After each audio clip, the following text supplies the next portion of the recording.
Coups, or so-called coups, are no longer negative phenomena. A coup is not necessarily a bad idea given the situation of certain countries in Africa. In fact, in Africa, democracy is no democracy, and whatever means are required to remove them sometimes can be legitimate and sometimes can be valid. Looking at what happened in Benin on the 7th of December, what would you say led to that attempted coup? The republic under Patrice Talon had become a rogue state. Why is it that all the major political opposition leaders are in jail? Why? We have about 300 men on ground now in Cotonou. To protect democracy. To protect Talon. To protect Talon. By me. Some may say, what democracy are they protecting? Do you want the kind of democracy they have in Benin in Nigeria? Would you support that? Are we moving towards their kind of democracy at the moment? Well, I don't know if we're moving towards that, but my question is rhetorical. Would you prefer the kind of democracy they have in Benin in Nigeria? Although Nigeria's democracy itself is not, it's nothing whom to write about at this point in time. Let's look at ECOWAS. Yes. ECOWAS in this saga. ECOWAS seem to be making the point that no more coups in Africa. They will no longer be accepted. And they have proven a point with Benin Republic. Enough is enough, they say. They have not proven a point with Benin Republic. It has just started. Because, it has just started? Yes, I just started.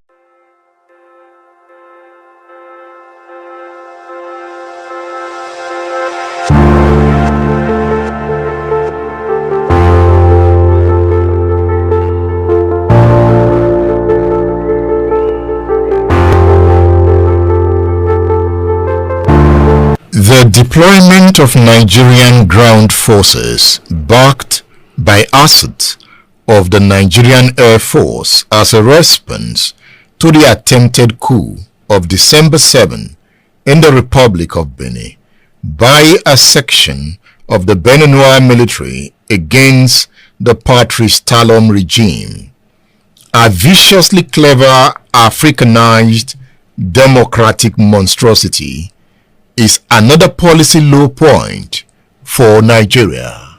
I just read the first paragraph of the article entitled Patrice Talon, Bola Tinubu and the Challenge of the Illegitimacy of National and Sub-Regional Order, written by Professor Ademola Araoye.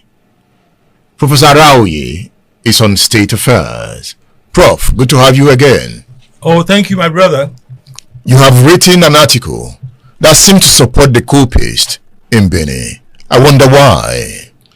Well, I'm not supporting the coupists, but I'm explaining the context of the evolution of politics in West Africa and the need for us to begin to have a more critical interrogation of issues before we jump into conclusions.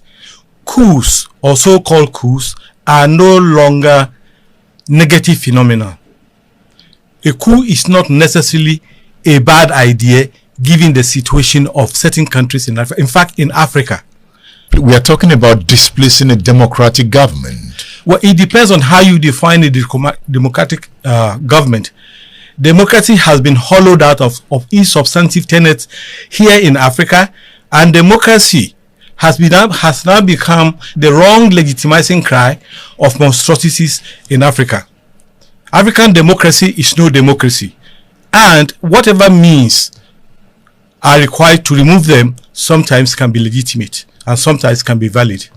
Looking at what happened in Benin on the 7th of December, what would you say led to that attempted coup? Thank you so very much. That's a very long history. We have to understand that after the end of the Cold War and the idea of the advent of sovereign national conferences in Africa, Benin Republic emerged as a poster child of democracy, post-Cold War, post-apartheid era democracy, authentic democracy in Africa. And it had done so very well. Even Matthew Kereku, who was the former one-man leader of the country, came back as a Democrat. The country had consolidated its democracy well better than many other countries in West Africa. But Patrice Talon came and decided he was going to regress the country back to the old traumatic days of one-party state, one-man state. And therefore, the progressive forces in Benin Republic, not just the military, let me highlight, not just the military, even those who call themselves, those who can legitimately claim to represent the Pan-African constituency, the democratic constituency in Benin Republic, supported the military to decide to remove Talon from power. You are saying supported the military, a section of the military, because the military also rose to defend Patrice Talon. Well, you will notice that in the article that you cited, I spoke of something like National Coalition of Compatible, what did I call them? Rogues. Benin Republic under Patrice Talon had become a rogue state. Why is it that all the major political opposition leaders are in jail? Why? So these are things to explain. Why do you need the military in itself? Let's even talk straight now. The military itself has become a part of the political class, and within the military there's also a schism. To maintain the integrity of the military institution as against the politicization of the military. So you find that in Africanized democracy, the politicized faction of the military is always on the side of the status quo. That was what you found in Benin Republic under Talon. When you say authentic military, politicized military, yes, is military not always part of politics? No, well, it depends. In standard, in authentic democratic climes, the military is insulated from the partisanship of the political process. But in Africanized democracy, the military is not always insulated. And a great example of that is Nigeria. Look at the issues that we are facing in this country. The question of who gets what, who gets promoted to what rank. So, a good example of a military that has lost much of its insular character from the politics is Nigeria. And so, if you have in Benin a fraction of the military that is loyal to the immediacies, the immediate contrivance that they call it democracy, of course within the same military there are those hardcore classic military men who will say, no, this is not our role. Our role is to protect the constitution of the country. Our role is to remain insular. Our role is to remain non-partisan and insulated from the partisan political process. But the commander-in-chief, in this case Patrice Talon, leads the army.